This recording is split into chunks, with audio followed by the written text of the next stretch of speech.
আসসালামু আলাইকুম রহমতুল্লাহ। প্রিয় শিক্ষার্থীবৃন্দ, কেমন আছো?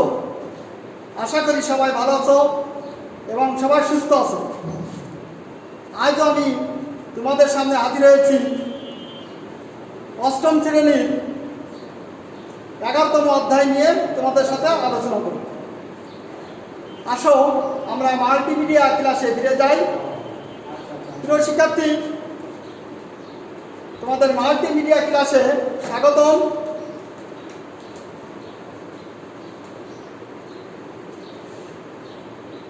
আমি তোমাদের আবার পরিচয় দিই।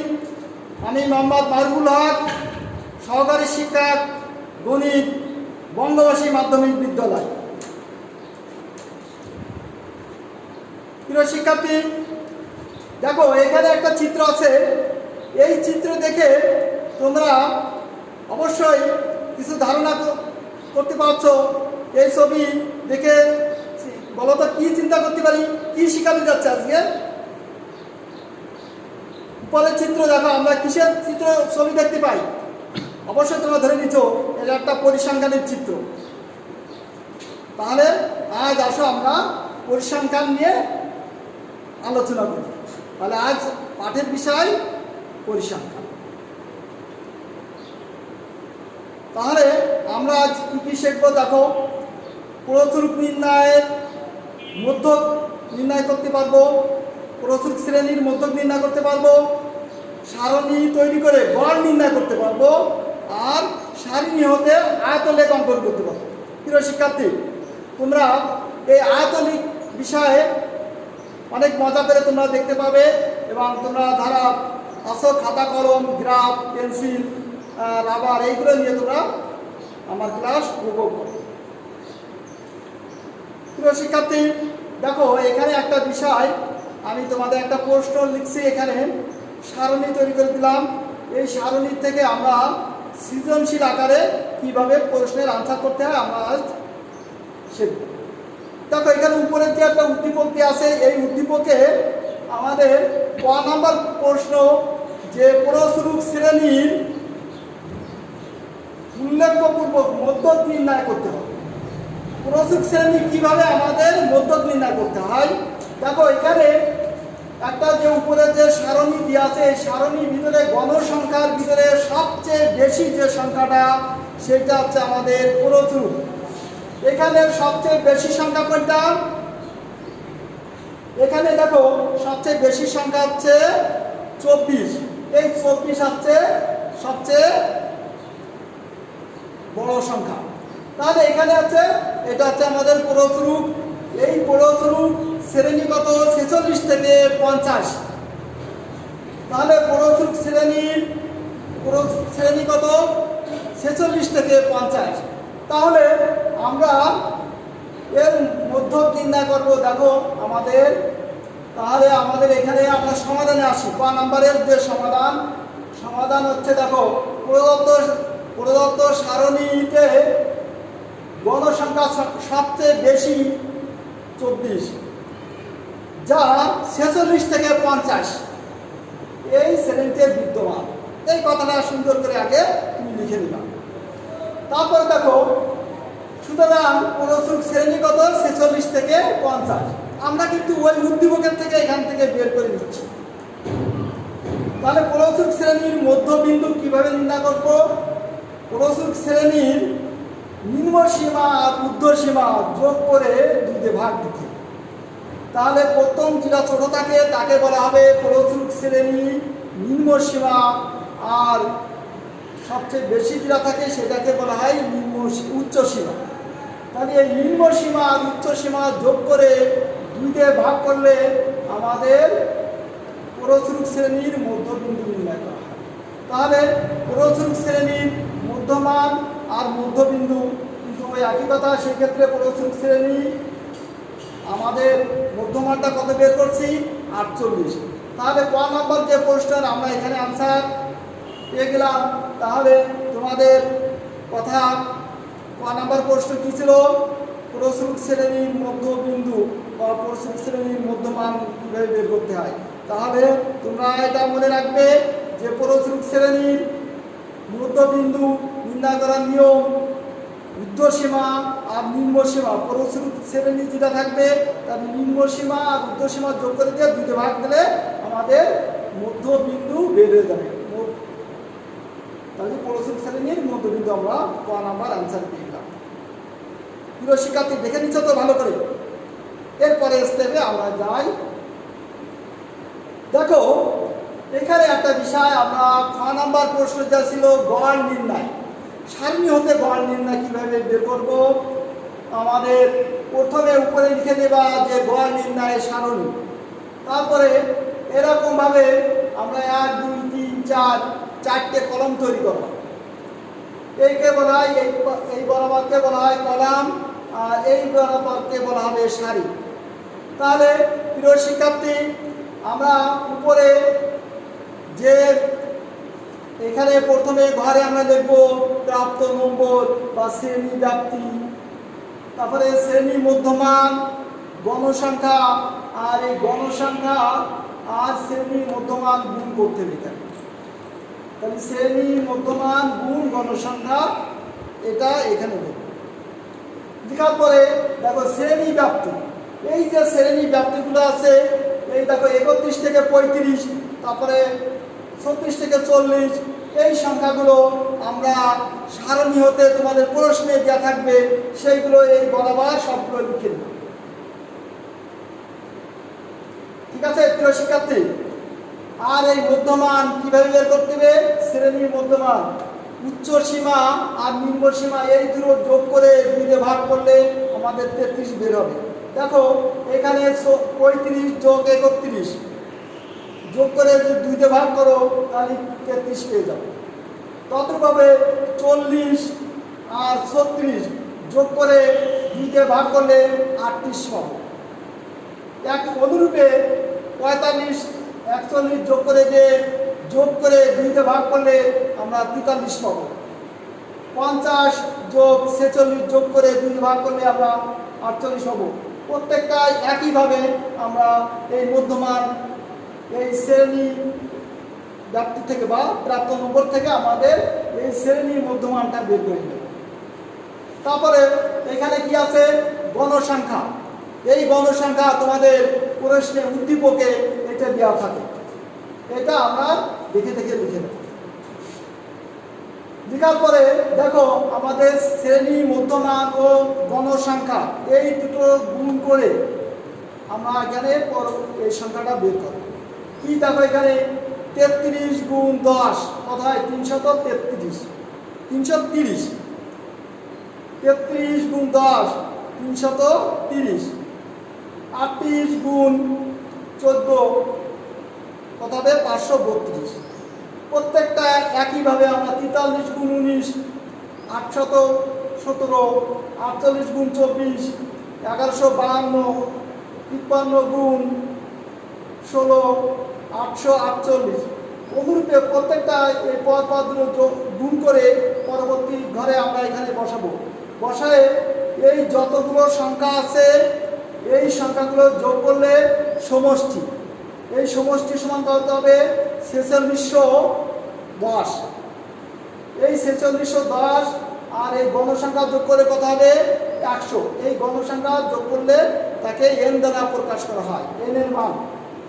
তাহলে গণসংখ্যা সবগুলো যোগ করলে আমাদের n এর মান, এটা মনে রাখবা।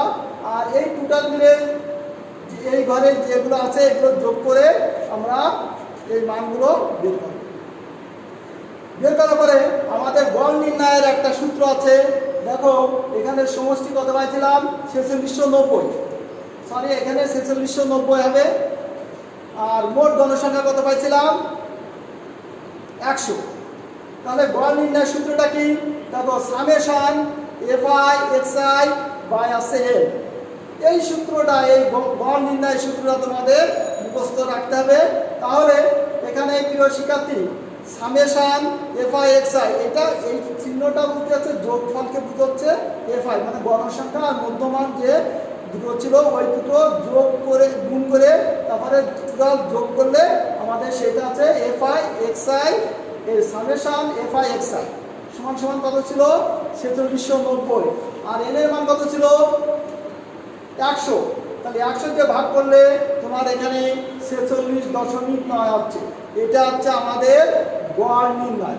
গড় নির্ণয় করতে গেলে এটা আমাদের এইভাবে আমাদের কৌশল অবলম্বন করবেন প্রিয় শিক্ষার্থী। এর পরবর্তী প্রশ্ন আমাদের ছিল আয়তলেখ। গ নাম্বার যেটা প্রশ্ন, আয়তলেখ কিভাবে আমাদের অঙ্কন করতে হয়। আয়তলেখ অঙ্কন করতে গেলে দেখো আমাদের এই সারণীটা প্রয়োজন। প্রথমে শ্রেণী ব্যাপ্তি, তারপরে অবিচ্ছিন্ন শ্রেণী সীমা আর গণসংখ্যা। তোমাদের প্রশ্নে কিন্তু এই শ্রেণী ব্যাপ্তি আর এই গণসংখ্যা দেওয়া ছিল। তোমাদের বারটি একটা কলাম তৈরি করতে হবে, সেটা হচ্ছে অবিচ্ছিন্ন শ্রেণী সীমা। এই অবিচ্ছিন্ন শ্রেণী সীমা কিভাবে বের করতে হয়, এখানে দেখো শ্রেণী ব্যাপ্তির নিম্ন সীমা যেটা থাকে 31 ছিল, তার থেকে 0.5 কম দিবা। 31 ছিল, 0.5 কম মানে কত, সেটা হচ্ছে 30.5। আর এই উত্তর সীমা 40 ছিল যেটা, তার থেকে 0.5 বেশি দিবা, কত হচ্ছে 40.5। প্রত্যেকটার শ্রেণীকে একইভাবে আমরা কাজ করবো। একে দেখো 41 থেকে 50 হয়েছে, তাহলে 41 থেকে 0.5 কম মানে কত 40.5। আর উত্তর সীমার থেকে 0.5 বেশি মানে কত 50.5। তাহলে দেখো প্রত্যেকটার একইভাবে দেওয়া আছে যে 40.5 থেকে 50.5, পরবর্তীটা 50.5 থেকে 60.5, 60.5 থেকে 70.5, তারপর 70.5 থেকে 80.5, 80.5 থেকে 90.5, 90.5 থেকে 100.5। এটা শেষ অবিচ্ছিন্ন শ্রেণী সীমা, তাই না? তাহলে প্রিয় শিক্ষার্থী, এখানে এই আয়তলেখ অঙ্কন করতে গেলে এই সারণীটা অবশ্যই তোমাদের বের করে নিতে হবে। তাহলে আমাদের আয়তলেখ অঙ্কন করার সিস্টেম আছে, আমাদের একটা সারণী করার আগে প্রয়োজন, তারপরে তুমি গ্রাফ কাগজ করবে। আসো প্রিয় শিক্ষার্থী, এখন আমরা সবাই গ্রাফ কাগজ নিয়ে বসে যাই। গ্রাফ কাগজ নিয়ে আমরা এই সারণীর আলোকে আমাদের গ্রাফ তৈরি করব। তাহলে দেখো এরপরে স্টেপে আমাদের এই গ্রাফ কাগজটা সবাই ভালো করে দেখে নেবে, কারণ এই গ্রাফ কাগজটাই তোমাদের পরীক্ষায় অবশ্যই এগুলো থাকে সবাইভাবে। আমরা প্রথমে দেখো এক্স, এখানে লিখবো এক্স ও এক্স ড্যাশ, ও এক্স এটাকে বলবো হচ্ছে এক্স অক্ষ, আর ও ওয়াইকে বলবো হচ্ছে ওয়াই অক্ষ। ও এক্স কে বলবো এক্স অক্ষ, এখানে যে বরাবর সারি বরাবর দাগ দিতে হয় তাকে বলা হয় এক্স অক্ষ, আর এটা ও ওয়াইকে বলা হবে ওয়াই অক্ষ। দেখো এক্স অক্ষ বরাবরকে আমরা দেখবো অবিচ্ছিন্ন শ্রেণী সীমা। এই দেখো লাল দাগ যেটা রয়েছে এখানে কালার দিয়ে, তাকে এখানে এক্স অক্ষ বরাবর লিখবো হচ্ছে অবিচ্ছিন্ন শ্রেণী সীমা। আর ও ওয়াই অক্ষ বরাবর যেটা আছে, এই যে দেখো কালার পেন লেখা রয়েছে, এখানে রয়েছে গণসংখ্যা। তাহলে এটা হচ্ছে অবিচ্ছিন্ন শ্রেণী সীমা, আর এটা হচ্ছে গণসংখ্যা। তাহলে আমরা এখানে একটা বিষয় দেখো, এইখানে আমার অবিচ্ছিন্ন শ্রেণী সীমা, ওইখানে যে সারণী ছিল প্রথমে তুমি এইভাবে লিখবা অবিচ্ছিন্ন শ্রেণী সীমা কত ছিল 30.5, আর এখানে লিখবো কত 40.5, এখানে কত লিখবো 50.5, এখানে কত লিখবো 60.5, এখানে কত লিখবো 70.5, এখানে 80.5, এখানে 90.5, এখানে 100.5, এখানে পরপর লিখে দেবো। আর দেখো এখানে একটা চিহ্ন দিয়ে রাখছি, এখানে আছে তোমার যেহেতু 30.5 থেকে শুরু, তার মানে এখানে 0 আছে, 0 থেকে এখানে ভাঙ্গা অংশ দেওয়া হচ্ছে। এই ভাঙ্গা অংশ বলতে কি হচ্ছে, এখান থেকে 30.5 পর্যন্ত এখানে এই পর্যন্ত আছে। আমরা 30.5 থেকে আমরা লিখতেছি না, সেজন্য এখানে একটা ভাঙ্গা অংশ দিয়ে নিতে হয়। এখানে যে গণসংখ্যা আছে দেখো, এই ঘর থেকে এই ঘর পর্যন্ত 10টা ঘর আছে, সেজন্য আমরা এখান থেকে এই পর্যন্ত কি দিছি 10 দিছি, তার পরবর্তী আছে 20 দিছি, তার মানে এখানে পরপর আরো 10টা ঘর হয়েছে। এখান থেকে 20 থেকে 30 পর্যন্ত এখানে আরো 10টা ঘর হয়েছে, 30 থেকে 40 পর্যন্ত এভাবে আরো 10টা ঘর হয়েছে। তার মানে এই দাগের থেকে এই দাগ পর্যন্ত আমাদের 10টা ঘর আছে, এটা খেয়াল রাখতে হবে তোমাদের। তাহলে প্রিয় শিক্ষার্থী, আমরা প্রথমে আমাদের দেখো 30.5 থেকে 40.5, এটা ওই সারণী, আগে যে সারণী বের করে রাখছিলাম ওই সারণী থেকে এখানে, ওই সারণী থেকে এখানে আমাদের কত ঘর ছিল 10, গণসংখ্যা কত ছিল 10। সেই গণসংখ্যা আমরা 10 ঘর চলে গেলাম। এখান থেকে খাম্বাকৃতি, আয়তলেখ সবসময় খাম্বাকৃতির মতো থাকে। এখানে আমাদের 10 ঘর পর্যন্ত এইভাবে তুমি দিবা। তারপরে তুমি কালার করে দিতে পারো, বিভিন্ন কালার পেন্সিল দিয়ে তুমি কালার করে দিতে পারো। তারপরে কত ঘর আছে এখানে? 10 পরে তোমার 14 আছে, তাহলে এখান থেকে তুমি 14 ঘর পর্যন্ত গুনিয়ে দেওয়া কত পর্যন্ত আছে, সেখান থেকে এইভাবে খাম্বাকৃতির মতন এখানে তুমি দাগ দিয়ে এটা কালার করে দেওয়ার চেষ্টা করবে পেন্সিল দিয়ে। এখান থেকে এই পর্যন্ত কত আছে? তোমার 19 পর্যন্ত আছে, সেই 19 ঘর পর্যন্ত তুমি এখানে খাম্বাকৃতি দিয়ে চলে যাবে। তারপর কত আছে? 24। এই লাল দাগটা আমরা এখান থেকে 24 পর্যন্ত আমরা ঘর গুনিয়ে গেছি, এখান থেকে আমরা চিহ্নিত করবো 24 পর্যন্ত। তারপরে কত আছে এখানে? দেখো এরপরে আছে 16 পরে কত আছে এখানে? 12 আছে, 12। তারপরে কত আছে? 5 আছে। এইভাবে প্রত্যেকটার এখানে খাম্বাকৃতিতে এখানে আয়তলেখ এভাবে অঙ্কন করবো। করার পরে এখানে আমাদের এখানে দেখো, তাহলে আশা করি তোমরা আগের যে এখানে আয়তলেখ, এই আয়তলেখটা অবশ্যই তোমরা বুঝতে পারিস। এর পরবর্তীতে দেখো প্রিয় শিক্ষার্থী, এখানে আমরা প্রস্তুত নির্ণয় করতে চাই, যেমন এগুলো যে 25, 34, 25, 18, 30, 45 সংখ্যাগুলোর প্রস্তুত নির্ণয় করবো। কীভাবে এই প্রস্তুত নির্ণয় করবো? দেখো সবার আগে তাহলে তোমরা এখানে সবাই একক কাজ, তোমরা বাসায় এখানে অবশ্যই বুঝতে পারছো যে আমরা কিভাবে এর প্রস্তুত নির্ণয় করতে হয়।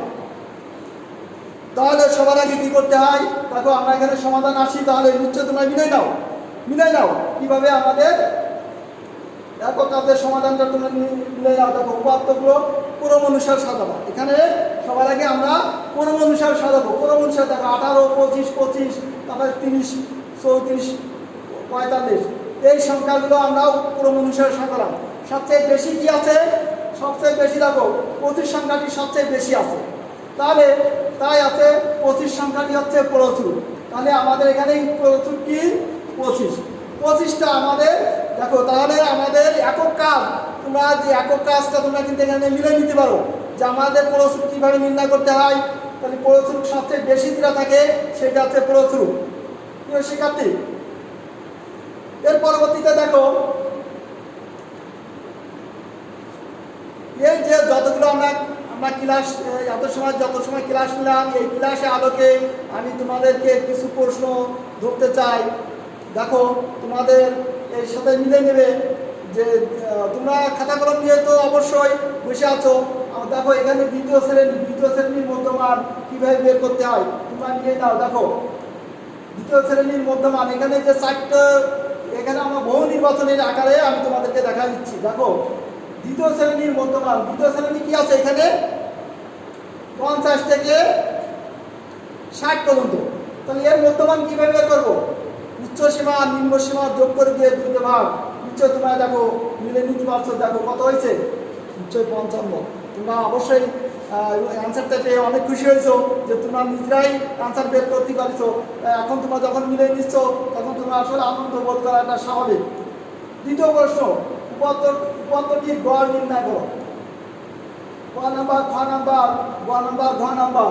এর ভিতরে তোমরা দেখো এটাও মিলে নেবা যে খ নাম্বার, এটাও খ নাম্বার অ্যান্সার। 3 নাম্বার প্রশ্ন, ক্রমজিত গণসংখ্যা কত?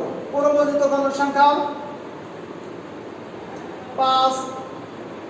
খ নাম্বার, গ নাম্বার, ঘ নাম্বার। এইখানে এর ভিতরে আমাদের ক্রমজিত গণসংখ্যা কত হবে? দেখো তো 15। দেখো 3 আর 5, ওই 3 আর 7 10, 10 আর 5 কত? 15। টোটাল মিলে ক্রমজিত গণসংখ্যা আমার কত হয়েছে? 15। এর পরবর্তীতে আরো একটু মূল্যায়ন করতে চাই তোমাদের সামনে। দেখো এই সংখ্যাগুলোর মধ্যে গড় মান কত? গড় কীভাবে বের করতে হয়? যতগুলো সংখ্যা আছে তাই দিয়ে আমার যোগ করে দিয়ে কয়টা সংখ্যা আছে এখানে? 4টে সংখ্যা আছে। তাহলে 4 দিয়ে যদি তুমি ভাগ করে দাও তাহলে তুমি গড় নির্ণয় করবো। অবশ্যই তোমরা এটা অ্যান্সার তোমরাই নিজে বের করতে পারছো। এখন তোমাদের অ্যান্সার মিলে নাও। এখানে কত আছে? 5। দেখো এখানে 4 আর 6 কত? 10। আর এখানে 8 আর 2 10, 10 আর 10 20। 20 থেকে কয়টা সংখ্যা আছে? 4 দিয়ে ভাগ করলে 4 5 20, তাহলে 5। তোমরা অ্যান্সার অবশ্যই নিছো। এখানে পরবর্তী 5 নম্বরের যে বহু নির্বাচনী যে প্রশ্নটা আছে, এখানে তাহলে এই সংখ্যাগুলোর মধ্যক কত হবে। মধ্যক নির্ণয় করতে গেলে তোমরা আগেই জানো যে যতগুলো সংখ্যা আছে ঊর্ধ্বক্রম অনুসারে তুমি সাজাবা। ঊর্ধ্বক্রম অনুসারে তার মানে কি 2 3 4 5 তারপরে সাজাবা। সাজানোর পরে তারপরে মধ্যক নির্ণয় করবো কি করে, ওই মাঝের যে সংখ্যাটা থাকে সেটা হচ্ছে মধ্যক। বৃহত্তর সংখ্যা থাকলে মাঝখানের যে সংখ্যাটা থাকে সেটা তুমি মধ্যক নির্ণয় করবে। মাঝখানে কি সংখ্যা পাবো দেখো, এখানে 4, এখানে তুমি লাল বৃত্তাকার যেটা দেওয়া থাকলো সেটা হচ্ছে তোমাদের মধ্যক। প্রিয় শিক্ষার্থী, তাহলে আমরা আজ শেষ পর্যায়ে চলে আসছি। এখন আমি তোমাদের বাড়ি কাজ দেব, এটা তোমরা লিখে রাখো। এখানে একটা দেখো সারণী দিয়ে আছে, এই সারণীটার ভিতরে আমি সৃজনশীল আকারে তোমাদেরকে প্রশ্ন দিলাম। এই প্রশ্নে তোমরা দেখো প্রত্যেকটা প্রশ্ন তোমরা লিখে রাখো। আশা করি তোমরা সবাই লিখছো। এই প্রশ্নের আনসার তোমরা আমাকে সামনের ক্লাসে আমাদের স্ক্রিনশটের মাধ্যমে আমাকে দিবে, এবং কোনোভাবে প্রশ্ন জানা থাকলে তোমরা আমাকে ফোন করবে এবং মেসেঞ্জারের মাধ্যমে তোমরা এগুলো দিতে পারো। প্রিয় শিক্ষার্থী, তাহলে আজ এই পর্যন্ত।